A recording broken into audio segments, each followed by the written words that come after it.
ನಟ ದರ್ಶನ್ ಕೊಲೆ ಕೇಸ್ನಲ್ಲಿ ಫಿಟ್ ಆಗಿ ಪರಪ್ಪನ ಅಗ್ರಹಾರದ ಜೈಲಿನಲ್ಲಿ ಲಾಕ್ ಆಗಿದ್ದಾರೆ. ಈಗ ಮತ್ತೆ ದರ್ಶನ್ಗೆ ಬೆನ್ನು ನೋವು ಕಾಣಿಸಿಕೊಂಡಿದೆ ಅನ್ನೋದು ಗೊತ್ತಾಗ್ತಾ ಇದೆ. ನಟ ದರ್ಶನ್ ಬೆನ್ನು ನೋವಿನಿಂದ ಬಳಲ್ತಾ ಇದ್ದಾರಂತೆ. ಹೀಟಿಂಗ್ ಬೆಲ್ಟ್ ಅನ್ನು ಒದಗಿಸೋದಕ್ಕೆ ವೈದ್ಯಾಧಿಕಾರಿಗಳು ಪತ್ರವನ್ನು ಬರೆದಿರುವಂಥದ್ದು. ಕೇಂದ್ರ ಕಾರಾಗೃಹದ ಆಸ್ಪತ್ರೆಯ ಮುಖ್ಯ ವೈದ್ಯರಿಂದ ಪತ್ರ ಈಗ ರವಾನೆಯಾಗಿದೆ. ಸಿ.ವಿ. ರಾಮನ್ ನಗರ ಆಸ್ಪತ್ರೆಯ ವೈದ್ಯಕೀಯ ಅಧೀಕ್ಷಕರಿಗೆ ಪತ್ರವನ್ನು ಸಲ್ಲಿಸಲಾಗಿದೆ. ಚಿಕಿತ್ಸೆಗೆ ಅಗತ್ಯ ಇರುವವರೆಗೂ ಕೂಡ ಫಿಸಿಯೋಥೆರಪಿಗೆ ಪತ್ರದಲ್ಲಿ ಮನವಿಯನ್ನು ಮಾಡಿಕೊಳ್ಳಲಾಗಿದೆ. ಅಕ್ಟೋಬರ್ 10ರವರೆಗೂ ಕೂಡ ಜೈಲಿಗೆ ತೆರಳಿ ಚಿಕಿತ್ಸೆಯನ್ನು ಕೊಟ್ಟಿದ್ದಾರೆ ವೈದ್ಯರು. ಇದೀಗ ಮತ್ತೆ ಚಿಕಿತ್ಸೆಯನ್ನು ಕೊಡುವುದಕ್ಕೆ ಪತ್ರವನ್ನು ಬರೆದು ಮನವಿಯನ್ನು ಮಾಡಿಕೊಳ್ಳಲಾಗ್ತಿದೆ. ಕಾರಾಗೃಹಕ್ಕೆ ವೈದ್ಯರ ತಂಡವನ್ನು ನಿಯೋಜಿಸಲು ಕೂಡ ಮನವಿಯನ್ನು ಈ ಪತ್ರದಲ್ಲಿ ಮಾಡಿಕೊಳ್ಳಲಾಗಿದೆ. ಬೇಲ್ ಪಡೆದು ಹೊರಗೆ ಬಂದ ಮೇಲೆ ಸರಿಯಾಗಿ ಟ್ರೀಟ್ಮೆಂಟ್ ಪಡೆದಿದ್ರೆ, ಶಸ್ತ್ರಚಿಕಿತ್ಸೆಗೆ ಒಳಗಾಗಿದ್ರೆ ದರ್ಶನ್ ಅವರ ಬೇಲು ಕ್ಯಾನ್ಸಲ್ ಆಗ್ತಿರ್ಲಿಲ್ಲ. ಇವತ್ತು ಈ ರೀತಿಯ ಬೆನ್ನು ನೋವಿನ ಪರಿಸ್ಥಿತಿಯನ್ನು ಅನುಭವಿಸಬೇಕಾದಂತಹ ಸಿಚುಯೇಷನ್ ಕೂಡ ಕ್ರಿಯೇಟ್ ಆಗ್ತಿರ್ಲಿಲ್ಲ. ಮಾಡಿದ್ದುಣ್ಣೋ ಮಾರಾಯ ಅನ್ನುವಂತೆ ದರ್ಶನ್ಗೆ ಮತ್ತದೇ ಬೆನ್ನು ನೋವು ಕಾಣಿಸ್ಕೊಂಡಿದೆ. ಅದೇ ನರಳಾಟವನ್ನು ಅನುಭವಿಸ್ತಿದ್ದಾರಂತೆ. ಮತ್ತೆ ಚಿಕಿತ್ಸೆಗಾಗಿ ಮನವಿ ಮಾಡ್ಕೊಳ್ತಿದ್ದಾರೆ ಅನ್ನೋದು ಗೊತ್ತಾಗ್ತಾ ಇದೆ. ಮತ್ತಷ್ಟು ಡೀಟೇಲ್ಸ್ ಅನ್ನು ಕೊಡ್ತಾರೆ ನರಸಿಂಹಮೂರ್ತಿ, ನೇರ ಸಂಪರ್ಕದಲ್ಲಿ ಜಾಯಿನ್ ಆಗಿದ್ದಾರೆ. ನರಸಿಂಹಮೂರ್ತಿ, ಈಗ ಮತ್ತೆ ದರ್ಶನ್ಗೆ ಬೆನ್ನು ಕಾಣಿಸ್ಕೊಂಡಿದೆ ಅನ್ನೋದು ಗೊತ್ತಾಗ್ತಾ ಇದೆ.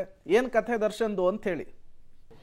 ಪ್ರೇಮ್, ಈ ಹಿಂದೆ ಪರಪ್ಪನಗ್ರಹಾರ ಜೈಲು ಸೇರಿದಂತಹ ಸಂದರ್ಭದಲ್ಲಿ, ಹಾಗೆ ಬಳ್ಳಾರಿ ಜೈಲಲ್ಲಿದ್ದಂತಹ ಸಂದರ್ಭದಲ್ಲಿ ದರ್ಶನ್ ನನಗೆ ಬೆನ್ನು ನೋವಿದೆ ಅನ್ನೋ ಕಾರಣಕ್ಕೆ ಅವರು ಜಾಮೀನನ್ನು ಪಡೆದುಕೊಂಡಿದ್ರು ಹೈಕೋರ್ಟ್ನಿಂದ. ಅದಾದ ಬಳಿಕ ಅವ್ರಿಗೆ ಜಾಮೀನು ಸಿಕ್ಕಿತ್ತು. ಅದಾದ ಬಳಿಕ ಟ್ರೀಟ್ಮೆಂಟ್ ಅನ್ನು ಕೂಡ ಪಡೆದುಕೊಂಡಿದ್ರು. ಆದರೆ ಶಸ್ತ್ರಚಿಕಿತ್ಸೆಗೆ ಒಳಗಾಗಿರ್ಲಿಲ್ಲ. ಇದೀಗ ಎರಡನೇ ಬಾರಿಗೆ ಮತ್ತೆ ಜೈಲು ಸೇರಿದಂತಹ ಸಂದರ್ಭದಲ್ಲಿ ಮತ್ತೆ ಬೆನ್ನು ನೋವು ಕಾಣಿಸ್ಕೊಂಡಿದೆ ಅನ್ನೋ ನಿಟ್ಟಿನಲ್ಲಿ ಮಾತುಗಳು ಕೇಳಿಬರ್ತಿದೆ. ಮೊನ್ನೆ ಯಾವಾಗ ಕಾನೂನು ಸೇವಾ ಪ್ರಾಧಿಕಾರದ ನ್ಯಾಯಾಧೀಶರು ಜೈಲಿಗೆ ಭೇಟಿ ಕೊಟ್ಟಂತಹ ಸಂದರ್ಭದಲ್ಲಿ ದರ್ಶನ್ ಅದಾಗಲೇ ಈ ಒಂದು ಹೀಟ್ ಬೆಲ್ಟ್ ಏನಿತ್ತು ಅದನ್ನು ಧರಿಸಿದ್ರು ಬೆನ್ನು ನೋವಿಗಾಗಿ ಅಂತೇಳಿ. ಹೀಗಾಗಿ ಅಗತ್ಯ ಚಿಕಿತ್ಸೆ ನೀಡುವವರೆಗೂ ಕೂಡ ಈ ಒಂದು ಸೀಟ್ ಬೆಲ್ಟ್ ಹಾಗೆ ಈ ಫಿಸಿಯೋಥೆರಪಿಯನ್ನು ಒದಗಿಸಬೇಕು ಅನ್ನೋ ನಿಟ್ಟಿನಲ್ಲಿ ಜೈಲಿನ ಆಸ್ಪತ್ರೆಯ ಮುಖ್ಯ ಡಾಕ್ಟರ್ ಏನಿದ್ದಾರೆ ಅವರು ಸಿ.ವಿ. ರಾಮನ್ ಆಸ್ಪತ್ರೆಯ ಮುಖ್ಯ ಅಧೀಕ್ಷಕರಿಗೆ ಒಂದು ಪತ್ರವನ್ನು ಬರೆದಿದ್ದಾರೆ ಅನ್ನೋ ನಿಟ್ಟಿನಲ್ಲಿ ಮಾಹಿತಿಗಳು ಲಭ್ಯವಾಗ್ತಿದೆ. ಹೀಗಾಗಿ ಎಲ್ಲಿನವರೆಗೂ ಕೂಡ ಈ ಒಂದು ಫಿಸಿಯೋಥೆರಪಿ ಮತ್ತೆ ಈ ಸೀಟ್ ಬೆಲ್ಟ್ ಅನ್ನು ಒದಗಿಸಲಾಗುತ್ತೆ ಅನ್ನೋದು ಗೊತ್ತಿಲ್ಲ. ಆದರೆ ಅವರಿಗೆ ಈ ಒಂದು ಬೆನ್ನು ನೋವಿಗೆ ಸರಿಯಾದಂತಹ ಟ್ರೀಟ್ಮೆಂಟ್ ಸಿಗೋವರೆಗೂ ಅಥವಾ ಶಸ್ತ್ರಚಿಕಿತ್ಸೆಯೋ ಮಗದೊಂದು ಅದು ಕೋರ್ಟ್ ಡಿಸೈಡ್ ಮಾಡಬೇಕು.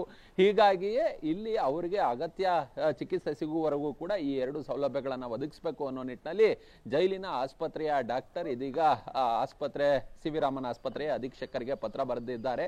ಈಗಾಗಲೇ ಅವರು ಈ ಹೀಟ್ ಬೆಲ್ಟ್ ಏನಿದೆ ಅದನ್ನ ಧರಿಸುವ ಕೆಲಸವನ್ನ ಮಾಡ್ತಿದ್ದಾರೆ ಅನ್ನೋ ಮಾಹಿತಿಗಳು ಲಭ್ಯವಾಗ್ತಿದೆ. ಓಕೆ, ಥ್ಯಾಂಕ್ ಯು ನರಸಿಂಹಮೂರ್ತಿ ತಮ್ಮೆಲ್ಲ ಮಾಹಿತಿಗಾಗಿ.